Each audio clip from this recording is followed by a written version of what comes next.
మనస్ఫూర్తిగా కోరు.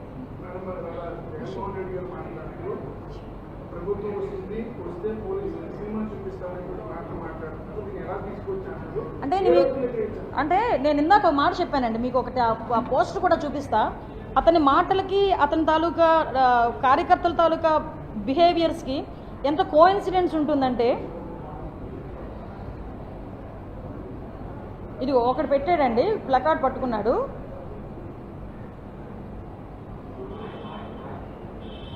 రెండు 2029లో వైఎస్ఆర్సీపీ వచ్చిన వెంటనే గంగమ్మ తమ్ముళ్ళ జాతరలో వేట తలలు నరికినట్టు రపా రపా నరుకుతాం ఒక్కొక్కడిని. ఇది వాడు కింద జగన్మోహన్ రెడ్డి ఫోటో వేసుకొని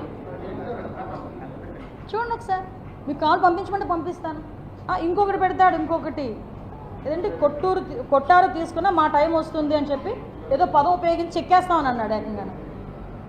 అంటే ఇలాంటి పదాలు కార్యకర్తలు ఉపయోగిస్తున్నారంటే నాయకుడు ఉపయోగిస్తున్నాడు కాబట్టే కదా. సినిమాలు చూపిస్తాం, సినిమా తాట తీస్తాం, సినిమాలు అంటే ఎలా ఉంటాయో చూస్తాం, ఇలాంటి పదాలు ఉపయోగిస్తున్నాడంటే ఏంటి పరిస్థితి?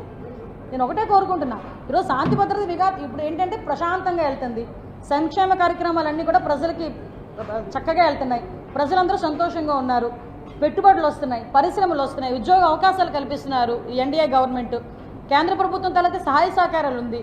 ఈ టైంలో కనుక వాళ్ళు ఎక్కడ మరుగున పడిపోతారా అని వాళ్ళ ఉనికి కాపాడుకోవడం గురించి శాంతి భద్రత విఘాతం కలిగించి వాళ్ళ సొంత పార్టీ కార్యకర్తలు చనిపోతున్నా కూడా పట్టించుకోకుండా బయట తిరుగుతున్నాడంటే ఒకసారి మనం ఆలోచన చేసుకోవాలి. మీరు అబ్జర్వ్ చేయండి, ఈ సంవత్సర కాలంలో జగన్మోహన్ రెడ్డి ఎక్కడికి వెళ్ళినా కూడా ఏదో ఒక ఇన్సిడెంట్ క్రియేట్ చేస్తూనే ఉన్నాడు. అనంతపురంలో వెళ్ళి అక్కడ హెలికాప్టర్ దగ్గరికి, అక్కడ ఏమి అంటే హెలికాప్టర్ ఏదో సాంకేతిక లోపం వచ్చిందని బై రోడ్ వెళ్ళడానికి ప్రయత్నం చేయడం, ఆ రోజు బై రోడ్ వెళ్ళడం.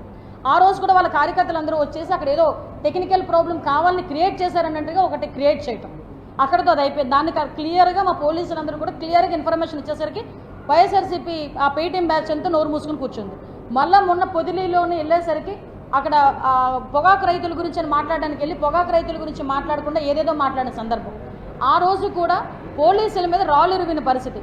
అరే ఏందిరా ఇలా చేస్తున్నారని చెప్పి పోలీసుల మీద రాళ్ళు ఇరువిన వాళ్ళ కేసులు కనుక చూస్తే 9 మందిని అరెస్ట్ చేసి 9 మంది మీద కూడా ప్రీవియస్ కేసులు ఉన్నాయి. అరే గాంజా బ్యాచ్లో పట్టుబడిన వాళ్ళు ఇంచుమించుగా చెప్పాలంటే తెనాల్లోని భయభ్రాంతులు గురి చేస్తున్న వాళ్ళని కూడా పరామర్శించడానికి జగన్మోహన్ రెడ్డి వెళ్ళినప్పుడు జనాల్ని సమీకరించుకొని వెళ్ళాడంటే ఒక్కసారి ఆలోచన చేసుకుని అతని తాలూకా మెంటాలిటీ ఎలా ఉంటుందో. ఇది మేము చెప్పడానికి కాదండి, ఈరోజు ప్రజలు కూడా గమనిస్తున్నారు, ప్రజలు కూడా ఆలోచన చేస్తున్నారు. మేము పెట్టిన అప్పీల్ ఒకటే, ఈరోజు ఇలాంటి వ్యక్తులు అసలు సొసైటీలో ఉండడానికి కూడా అర్హత లేదు. మళ్ళీ పైగా వీళ్ళ నాయకులు బయటకు వచ్చి ఏదేదో మాట్లాడుతున్నారు. ఒక గాంజా బ్యాచ్ని పరామర్శించడానికి ఒక ఎక్స్-సీఎం వెళ్తాడు. అరే బెట్టింగ్లోని చనిపోయిన అతనికి సంవత్సరం తర్వాత పరామర్శించడానికి వెళ్తూ అప్పటికప్పుడు చనిపోయిన ఇద్దరు కార్యకర్తల గురించి కూడా పట్టించుకోడు, వెళ్ళిపోతాడు. ఓ పక్క నుంచి వేరే పరామర్శకు వెళ్తున్నానని చెప్పేసి ఆ పరామర్శకు వెళ్ళి హెలికాప్టర్ సాంకేతిక లోపం ఉంది నన్ను ఏదో చేసేయడానికి చేస్తున్నారని చెప్పి అదొక క్రియేషన్. వీటన్నిటి మీద ఎస్పీ మా డిపార్ట్మెంట్ వాళ్ళు కూర్చొని ప్రెస్ మీట్లు పెడితే తిరిగి వాళ్ళ మీద ఏదో రకంగా మాట్లాడటం. ఈ నాగమల్లేశ్వరరావు గారిని కూడా ఆ రోజు జూన్ 4వ తారీఖున కౌంటింగ్ సందర్భంగా ఏ విలేజ్లోనైనా జరుగుతుంది, ఏ పోలీస్ స్టేషన్ పరిధిలోనైనా 2 పార్టీలకి సంబంధించిన వాళ్ళు ఎవరైనా గొడవ పెట్టుకుంటారని సంగతి ఇన్ఫర్మేషన్ వస్తే కంపల్సరీ పోలీస్ స్టేషన్లోకి తీసుకొచ్చి కూర్చోబెడతారు, తర్వాత అయిపోయిన తర్వాత పంపిస్తారు. 5వ తారీఖున అలాగే పంపించారు. బాబు కొన్ని రోజులు ఇబ్బందిగా ఉంటుంది కాబట్టి మీకు గుంటూరు వెళ్ళి ఆయన ఆర్థిక ఇబ్బందుల వల్ల ఆయనకున్న బెట్టింగ్ పాపం బెట్టింగ్ చేసుకుని ఇంచుమించు 10 కోట్ల రూపాయలు బెట్టింగ్ చేస్తే ఎలా తీర్చుకోవాలో తెలియక వాళ్ళ నాయకుడికి వెళ్ళి చెప్పుకోలేక ఆత్మహత్య చేసుకుంటే దాన్ని పోలీసుల వైఫల్యం కింద ప్రభుత్వ వైఫల్యం కింద క్రియేట్ చేసి సంవత్సరం తర్వాత, నేను ఎందుకు పదే చెప్తున్నానంటే సంవత్సరం తర్వాత వెళ్ళి పరామర్శించడం. ఒకసారి ఇవన్నీ కూడా ప్రచాలి. కానీ వీళ్ళు 3 రోజుల ముందు మాకు ఎలా పర్మిషన్ కావాలి అని ఏర్పాటు జరిగినప్పుడు చాలా క్లియర్గా పోలీస్ డిపార్ట్మెంట్ వాళ్ళు చెప్పారు. ఏదైతే ఆ విలేజ్ ఉందో, రెంటపల్లి విలేజ్ ఉందో, ఆ విలేజ్ చాలా ఆ నేరో రోడ్డు, అంటే వాళ్ళ ఇంటికి వెళ్ళే రోడ్డు 10 అడుగుల రోడ్డు, వెళ్ళడం రావడం కూడా ఎంట్రీ ఎగ్జిట్ ఒకే రోడ్లో ఉంటాయి. కాబట్టి ఒక Z+ సెక్యూరిటీ అనే వ్యక్తికి మేము సెక్యూరిటీ ఇచ్చేటప్పుడు మీరు ఎక్కువ మందిని మొబిలైజ్ చేసి తీసుకొచ్చినప్పుడు 30,000 40,000 మందిని తీసుకొచ్చేటప్పుడు ఇబ్బంది కలుగుతుంది. సో అటువంటి సందర్భంలో మేము కొంచెం ఇబ్బంది పడతాం కాబట్టి మీరు అన్ని వెహికల్స్ కాదు, మీ క్యాన్వాయ్తో పాటు ఒక 3 వెహికల్స్ ప్లస్ ఒక 100 మంది మీరు నిజంగా అతన్ని పరామర్శించాలనుకుంటే ఈ రకంగా పరామర్శించండి అని ఎస్పీ గారు, సాక్షాత్ ఎస్పీ పల్నాడు ప్రెస్ మీట్ పెట్టారు. వాళ్ళకి నోటీసులు కూడా ఇచ్చున్నారు. చుట్టుపక్కల కాన్స్టిట్యున్సీస్ నుంచి ఇప్పుడు నరసరావుపేట, గుంటూరు, మాచర్ల ఇటువంటి నియోజకవర్గాల నుంచి, పల్నాడు ఇటువంటి నియోజకవర్గాలన్నిటి నుంచి కూడా మొబిలైజ్ చేయడానికి ప్రయత్నం చేస్తున్నారన్న సంగతి రిపోర్ట్స్ వచ్చి వాళ్ళందరినీ కూడా రిక్వెస్ట్ చేసుకున్నారు. ఇలా ఇబ్బందులు కలుగుతాయని చాలా క్లియర్గా చెప్పారు.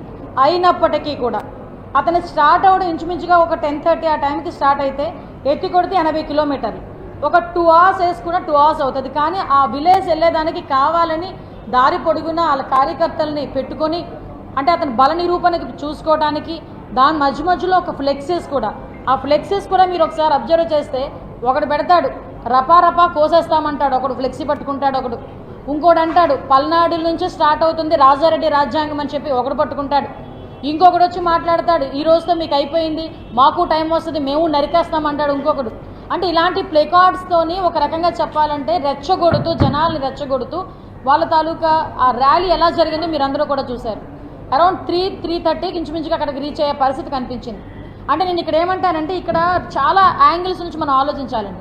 జగన్మోహన్ అదే పరిస్థితుల్లో మనకి గుంటూరు జిల్లాకి సంబంధించి మనకి పత్తిపాడు కాన్స్టిట్యున్సీకి సంబంధించిన సింగయ్య అని ఒక వ్యక్తి, అతను ప్లంబర్, అతని వ్యక్తి జగన్మోహన్ రెడ్డి వాళ్ళ పార్టీ కార్యకర్త, సింపథైజర్. అతను ఆ ర్యాలీలో పాల్గొని ఒక వెహికల్ హిట్ ఇచ్చేస్తే ఆ వెహికల్ కూడా ఆపలేదు సరికదా, అతన్ని పక్కకి లాగేసే పరిస్థితి. అక్కడ మా డిపార్ట్మెంట్ వాళ్ళు చూసి 108 ఎక్కించి జీజీహెచ్కి అక్కడ గుంటూరు హాస్పిటల్, గవర్నమెంట్ హాస్పిటల్కి తీసుకెళ్తే అక్కడికి వెళ్ళిన తర్వాత చనిపోయిన పరిస్థితి. అంటే ఇక్కడ ఒక్క విషయం మాట్లాడుతున్నానండి.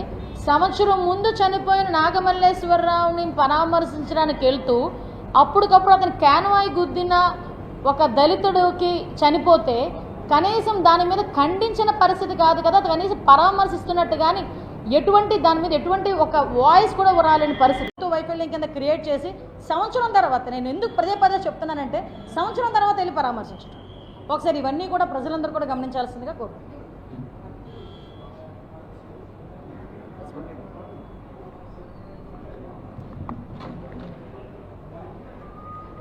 కానీ వీళ్ళు 3 రోజుల ముందు మాకు ఎలా పర్మిషన్ కావాలి అని ఏర్పాటు జరిగినప్పుడు చాలా క్లియర్గా పోలీస్ డిపార్ట్మెంట్ వాళ్ళు చెప్పారు.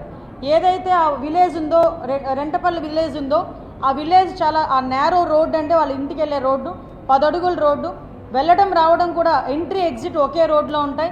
కాబట్టి ఒక Z+ సెక్యూరిటీ అనే వ్యక్తికి మేము సెక్యూరిటీ ఇచ్చేటప్పుడు మీరు ఎక్కువ మందిని మొబిలైజ్ చేసి తీసుకొచ్చినప్పుడు 30,000 40,000 మందిని తీసుకొచ్చేటప్పుడు ఇబ్బంది కలుగుతుంది. సో అటువంటి సందర్భంలో మేము కొంచెం ఇబ్బంది పడతాం. కాబట్టి మీరు అన్ని వెహికల్స్ కాదు, మీ క్యాన్వాయ్తో పాటు ఒక 3 వెహికల్స్ ప్లస్ ఒక 100 మంది మీరు నిజంగా అతన్ని పరామర్శించాలనుకుంటే ఈ రకంగా పరామర్శించండి అని ఎస్పీ గారు, సాక్షాత్ ఎస్పీ పల్నాడు ప్రెస్ మీట్ పెట్టారు. వాళ్ళకి నోటీసులు కూడా ఇచ్చున్నారు. చుట్టుపక్కల కాన్స్టిట్యున్సీస్ నుంచి ఇప్పుడు నరసరావుపేట, గుంటూరు, మాచర్ల ఇటువంటి నియోజకవర్గాల నుంచి, పల్నాడు ఇటువంటి నియోజకవర్గాలన్నిటి నుంచి కూడా మొబిలైజ్ చేయడానికి ప్రయత్నం చేస్తున్నారన్న సంగతి రిపోర్ట్స్ వచ్చి వాళ్ళందరినీ కూడా రిక్వెస్ట్ చేసుకున్నారు. ఇలా ఇబ్బందులు కలుగుతాయని చాలా క్లియర్గా చెప్పారు. అయినప్పటికీ కూడా అతను స్టార్ట్ అవ్వడం ఇంచుమించుగా ఒక 10:30 ఆ టైంకి స్టార్ట్ అయితే ఎత్తి కొడితే 80 కిలోమీటర్లు, ఒక 2 hours వేసుకున్న 2 hours అవుతుంది. కానీ ఆ విలేజ్ వెళ్ళేదానికి కావాలని దారి పొడుగున వాళ్ళ కార్యకర్తల్ని పెట్టుకొని, అంటే అతను బల నిరూపణకి చూసుకోవడానికి దాని మధ్యలో ఒక రెచ్చగొడుతూ, జనాల్ని రెచ్చగొడుతూ వాళ్ళ తాలూకా ఆ ర్యాలీ ఎలా జరిగిందో మీరు అందరూ కూడా చూశారు. అరౌండ్ 3:30కి ఇంచుమించుగా అక్కడికి రీచ్ అయ్యే పరిస్థితి కనిపించింది. అంటే నేను ఇక్కడ ఏమంటానంటే ఇక్కడ చాలా యాంగిల్స్ నుంచి మనం ఆలోచించాలండి. జగన్మోహన్ అదే పరిస్థితుల్లో మనకి గుంటూరు జిల్లాకి సంబంధించి మనకి పత్తిపాడు కాన్స్టిట్యున్సీకి సంబంధించిన సింగయ్య అని ఒక వ్యక్తి, అతను ప్లంబర్, అతని వ్యక్తి జగన్మోహన్ రెడ్డి వాళ్ళ పార్టీ కార్యకర్త, సింపథైజర్. అతను ఆ ర్యాలీలో పాల్గొని ఒక వెహికల్ హిట్ ఇచ్చేస్తే ఆ వెహికల్ కూడా ఆపలేదు సరికదా, అతన్ని పక్కకి లాగేసే పరిస్థితి. అక్కడ మా డిపార్ట్మెంట్ వాళ్ళు చూసి 108 ఎక్కించి జీజీహెచ్కి అక్కడ గుంటూరు హాస్పిటల్, గవర్నమెంట్ హాస్పిటల్కి తీసుకెళ్తే అక్కడికి వెళ్ళిన తర్వాత చనిపోయిన పరిస్థితి. అంటే ఇక్కడ ఒక్క విషయం మాట్లాడుతున్నానండి.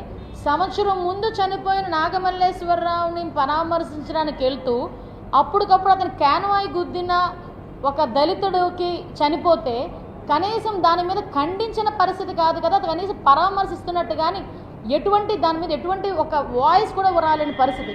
కనీసం క్యాన్వాయ్ ఆపలేదు. అరే సంవత్సరం ముందు చనిపోయిన వ్యక్తిని పరామర్శించడానికి వెళ్తున్నప్పుడు అప్పటికప్పుడు ప్రాణం పోయి, రోడ్డు మీద ప్రాణం పోయింది. కనీసం అతను కనుక వెంటనే తీసుకెళ్లి హాస్పిటల్లో జాయిన్ చేసి ఉంటే అతను బతికేవాడేమో. హిట్ ఇచ్చిన పక్కకు లాగేసే పరిస్థితి. మళ్ళీ పోలీసులు చూసుకుని వాళ్ళ 108లోకి తీసుకెళ్తే అక్కడ చనిపోయిన పరిస్థితి.